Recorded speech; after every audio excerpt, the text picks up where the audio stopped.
Good morning, শুভ সকাল।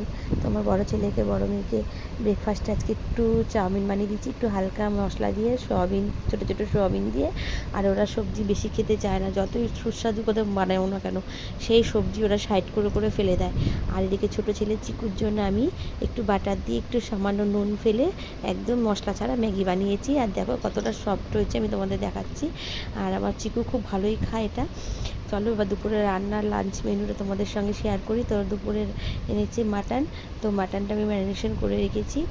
আর এদিকে মাটনের ম্যারিনেশন করার পর এদিকে আমি আলুটা ভাজা বসিয়ে দিয়েছিলাম, আর এক পাশে তোমার পেঁয়াজ ভাজা বসিয়ে দিয়েছি। আর এদিকে মিক্সিতে আমি আদা রসুন পেস্ট করে পেঁয়াজ ভাজার সঙ্গে অ্যাড করে দিলাম। তো এদিকে একটু দু একটা কাঁচা লঙ্কা আমি মধ্যিখান দিয়ে চিড়ে দিয়ে দিয়েছিলাম।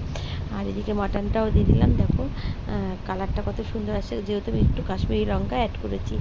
আর এদিকে আমার মাটন কষাতে তো ভীষণ একটা লোভ লেগে যাচ্ছে, কখন একটু মাটন কষা দিয়ে আমি একটুখানি ভাত খাবো। তো এদিকে আমি মিক্সিতে একটুখানি খানিকটা লঙ্কার গুঁড়ো, নুন, জল, মশলাটা ভালো করে হলুদ সব গুলে আমি জলটার মধ্যে দিয়ে দেবো, তাহলে কি মশলাটা না ভালো সব জায়গায় ছড়িয়ে ঢোকে আর কি। এবার জল দিয়ে আমি ঢাকা দিয়ে দিয়েছিলাম। আর খানিকক্ষণ পর দেখো মাটন দিয়ে অনেকটাই জল ছেড়েছে, আর গ্রেভিটা ভীষণভাবে সুন্দরভাবে গলে গেছে। আর এদিকে আলুটাও দিয়ে দিলাম। এবার আমি প্রেশারে দুটো সিটি মেরে নামিয়ে দেবো। আর মাটনের সঙ্গে না দু চারটে চর্বি ছিল, সেটা আমি টুকরো টুকরো করে না পরে আমি দিয়ে দেবো। আর এখন যদি চর্বিটা দিয়ে দিতাম তাহলে না ঘাটা হয়ে যেত। আর এদিকে দেখো সে চর্বিটা আমি এখন প্রেশারে কিন্তু সিটি মারিনি, প্রেশারে জাস্ট আমি দিয়েছি, ওটা স্কিপ করে গেছে, প্রেশারে দিয়েছি। আর এদিকে মাটন খানিকটা পরিমাণ মতো জল দিয়েছি। আর এদিকে কষা মাংস যেটা তুলে রেখেছি একটু পরেই খাবো। আর এদিকে দেখো তোমাদের সাথে কথা বলতে বলতে আমার দুটো সিটি মারা হয়ে গেছে। আর এদিকে দেখো চর্বিগুলো একদম পুরো গলে যায়নি, ওপরে ভাসছে।